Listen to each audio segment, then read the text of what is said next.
ಕ್ಷಣ ಕ್ಷಣಕ್ಕೂ ಮೈ ಬೆವರುತ್ತಿದೆ. ಕುಂತಲ್ಲೇ ನಿಂತಲ್ಲೇ ಆಯಾಸವಾಗ್ತಿದೆ. ಉಷ್ಣ ಮಾರುತಕ್ಕೆ ಬೆಂಗಳೂರು ಮಂದಿ ತತ್ತರಿಸಿದ್ದು ರೋಗ ರುಜಿನಗಳ ಕಾಟ ಶುರುವಾಗಿದೆ.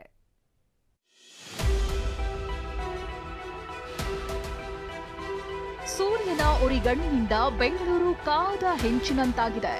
ಬಿಸಿಲಿನ ಝಳದಿಂದಾಗಿ ಕಳೆದೆರಡು ತಿಂಗಳಿಂದ ಜನರನ್ನ ಚರ್ಮದ ರೋಗಗಳು ಕಾಡ್ತಿವೆ. ಸೋರಿಯಾಸಿಸ್, ಮೊಡವೆಗಳು ಸೇರಿ 10ಕ್ಕೂ ಹೆಚ್ಚು ಕಾಯಿಲೆ ಕಾಡ್ತಿವೆ. ರೋಗ ನಿರೋಧಕ ಶಕ್ತಿ ಕಡಿಮೆಯಾಗ್ತಿರೋದ್ರಿಂದ ಸೋರಿಯಾಸಿಸ್ ಸೇರಿ ಅನೇಕ ಸಮಸ್ಯೆ ಕಾಡ್ತಿದೆ. ಕೊನೆಯಲ್ಲಿ ಚರ್ಮ ಡಾಕ್ಟರ್ ಬರ್ತಾರೆ. ಅದಕ್ಕೆ ಯಾವುದೇ ಚರ್ಮ ಕಾಯಿಲೆ ಬಂದು ಚರ್ಮ ರೋಗ ಸರಿ ಮಾಡೋಕ್ಕೆ ಫಸ್ಟ್ ಸಲಹೆ ಪಡ್ಕೊಂಡು ಇದು ಮಾಡ್ತಾರೆ. ಇನ್ನು ಬಿಸಿಲಿನ ನಡುವೆ ತಣ್ಣಗಾಗಲು ಜನ ಏರ್ ಕೂಲರ್ ಹಾಗೂ ಎಸಿಗಳ ಮೊರೆ ಹೋಗ್ತಿದ್ದಾರೆ. ಕಳೆದ ವರ್ಷಕ್ಕೆ ಹೋಲಿಸಿದ್ರೆ ಈ ವರ್ಷ ಶೇಕಡ 60ರಷ್ಟು ಕೂಲರ್ ಹಾಗೂ ಎಸಿಗಳಿಗೆ ಬೇಡಿಕೆ ಇದೆ. ಮಾರ್ಕೆಟ್ನಲ್ಲಿ ಕೂಲರ್, ಎಸಿಗಳೇ ಅಷ್ಟಾಗಿ ಸಿಗ್ತಿಲ್ಲ. ಸಮ್ಮರ್ ಇಷ್ಟೊಂದು ನೋಡೇ ಇಲ್ಲ. ಹುಟ್ಟಿದಾಗಿಂದ ಬ್ಯಾಂಗ್ಳೂರ್ಲಿದ್ದು ಸಮ್ಮರ್ ಗೊತ್ತಾಗ್ತಾನೆ ಇರಲಿಲ್ಲ. ಬಟ್ ಈಗ ಲಾಸ್ಟ್ ಇಯರ್ ಸ್ವಲ್ಪ ಜಾಸ್ತಿ ಇತ್ತು, ಈ ವರ್ಷ ಅದಕ್ಕಿಂತ ಜಾಸ್ತಿ ಇದೆ. ಸೊ ನೋ ಚಾಯ್ಸ್, ಕೂಲರ್ ಇಲ್ಲ ಎಸಿ ಬೇಕೇ ಬೇಕು ಅನ್ನೋ ಥರ ಸಿಚುವೇಶನ್ ಬಂದಿದೆ ಬ್ಯಾಂಗ್ಳೂರಲ್ಲಿ. ರಣ ಬಿಸಿಲ ಎಫೆಕ್ಟ್ ದೇವಸ್ಥಾನಗಳಿಗೂ ತಟ್ಟಿದೆ.